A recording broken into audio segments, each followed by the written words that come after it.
So the Washington Wizards are in an interesting position. They have potentially one of the best backcourts in the league with John Wall and Bradley Beal, and in my opinion, John Wall is one of the best point guards in the league, period. Now, when you have that as a foundation, you should think, well, we should be on the right track to building a championship contender, but if we look at the rest of their roster, it's just really not that great. I mean, I like Marcin Gortat. He's a quality starting center in the NBA, but I mean, besides that, we got Nene, who shows up for about one game every 2 months. Otto Porter began to come on during the playoffs, but I mean, what is he? Kelly Oubre might be good, but they just drafted him, so that's going to be a while. The question with the Wizards is, when are they going to take that next step, or will they? I mean, because in my opinion, I think the front office just hasn't done a very good job of surrounding John Wall and Bradley Beal with talent. The one move they really made was Paul Pierce. Well, he's gone now. I feel like for these guys to really take the next step, they just have to improve at their forward positions drastically. I mean, we saw it in the playoffs when Randy Whitman finally put Paul Pierce at power forward, the impact that can make.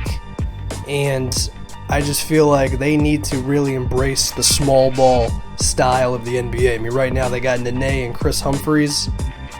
Would it not be better to just try to get rid of both of those guys to put someone at the small ball forward position? Because then you're looking at John Wall, Bradley Beal, a power forward who can defend and maybe shoot the three, hopefully.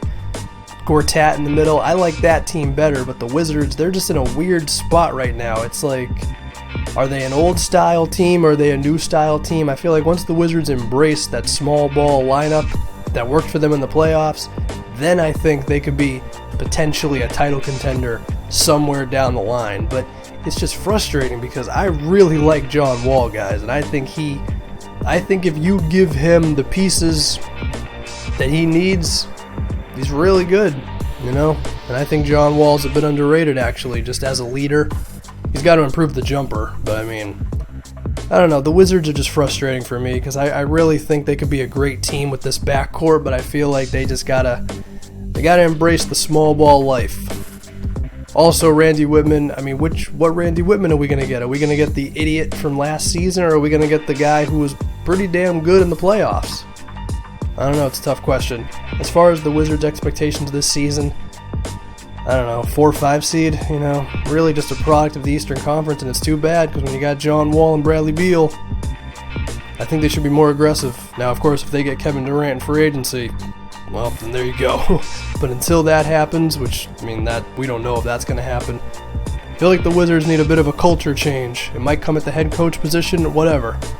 But I think when you got this backcourt, you got to be aggressive. You got to go for it. And I don't think they're going for it. So that's pretty much it. Again, 4 or 5 seed at the most with the Wizards. I think John Wall and Bradley Beal are good enough to make a leap. I just don't think everybody else around them is. So that's it. Leave me your opinion on the Wizards, and I'm out.